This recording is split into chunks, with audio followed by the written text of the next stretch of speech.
I hope you're ready because today we're preparing something really great and I think you're going to love it. We are making a vanilla chia breakfast bowl. So building balanced bowls is all about eating real food and trying to follow the fullness formula. So if you remember, that's all about combining fiber and protein and fat and color all into one little plate because that is really the winning combination for fullness, to promote sustained energy, and just for satisfaction. So here's what you're going to need for today's recipe.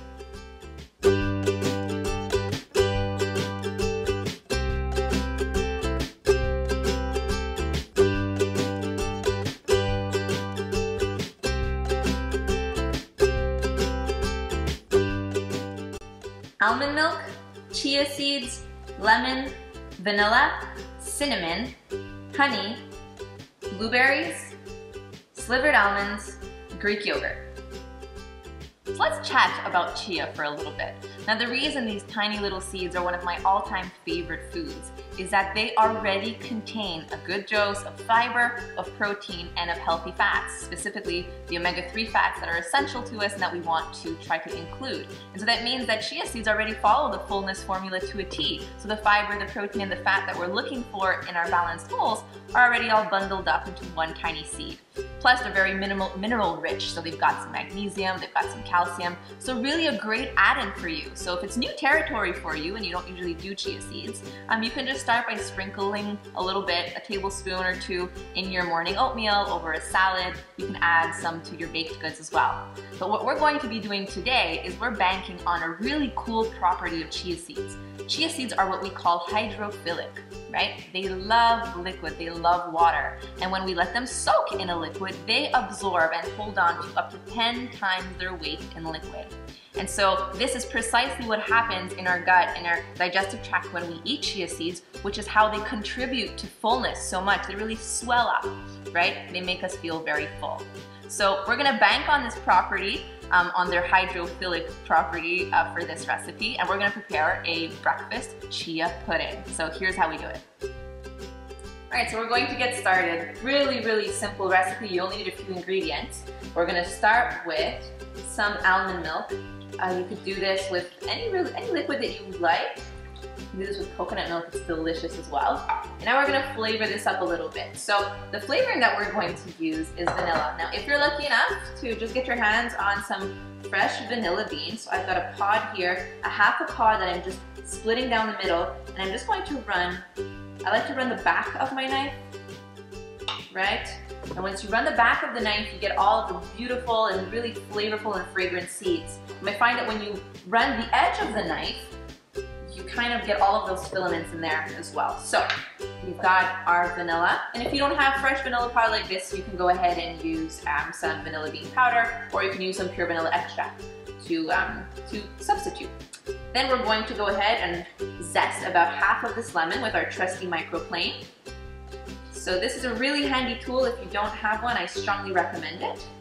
So we just want to get the outer skin, that's where all of the flavor is, without going too deep because it gets very bitter. And when you're using the zest like this, I definitely recommend trying to get your hands on some organic produce. So in this case, an organic lemon, since we are using the skin, and so we want to try to get one, an organic one if you can. If not, just make sure to wash them really well. We're going to add a little bit of honey for sweetness. If you're using an already sweetened milk, although I don't recommend it since this is the best way to really control the amount of sweetness, you don't really need the honey. And I'm going to also add a pinch of cinnamon, like this. And I'm going to whisk this all together. Now I'm trying to break up my little vanilla bean seeds. And the flavor here for me, and even the texture, once it will have swelled up and it's going to be ready, it's very similar to like a rice pudding or tapioca, if that's something that you've ever eaten and enjoyed. You either love it or you don't. So we'll decide what camp you're on once you try this recipe out. We're gonna go ahead with our chia seeds now. We're gonna add our chia seeds in, and we're going to give this another quick stir.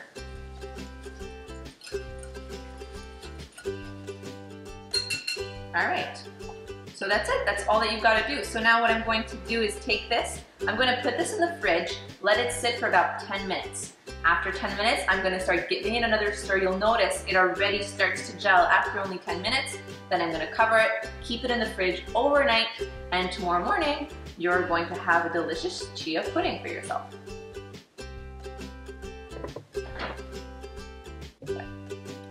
So thanks to TV magic, I've got some beautiful chia pudding that is already ready and set. So as you can see, it really swelled up and it has the exact same texture as a pudding. So now it's time to top it. So here's what you can do. You can go ahead and use some Greek yogurt if you'd like, some coconut yogurt. I like to add this in for just a little bit of creaminess. And again, it can add a little bit of extra protein as well, especially since we're having this as a meal. So we're gonna stir this in. I'm gonna add this in as well. And you can really have fun with this. I mean, we're gonna top it with some fruit. So I'm gonna be using some blueberries right over the top. We wanna get some color in our meal. Some beautiful fresh blueberries here. And some slivered almonds right over the top. And there you have it. So I've got a balanced bowl this way. Otherwise, here's what else you can do. You can, once it's set and you've got your pudding ready, you can split it up into little jelly jars like this. And so then all that you've got to do is you kind of just add your yogurt. You could add a little bit of your fresh fruit and you can layer it up. And you can add your slivered almonds, like so. And just put the lid on. And now you've got a quick breakfast on the go. So it's up to you. This is a really simple recipe. You can do it the night before. If you really have a little bit of time to get ready in the morning, this is a really great recipe for you to try out. For the full recipe details, you can head over to motivenutrition.com. And while you're there, get onto the mailing list and you will receive updates along with a free guide on how to build your own balanced bowls. Now, I'm really curious to see what kind of real food is cooking in your kitchen. So if you prepare this recipe or build your own balanced bowl at home, I would love for you to share it with me. So you can hashtag balanced bowls, share it with me, or share it with any of your friends in your community, in your social network. And you never know, you might just inspire somebody else to prepare a balanced and helpful meal as well. Thanks so much for watching, and I'll see you next week.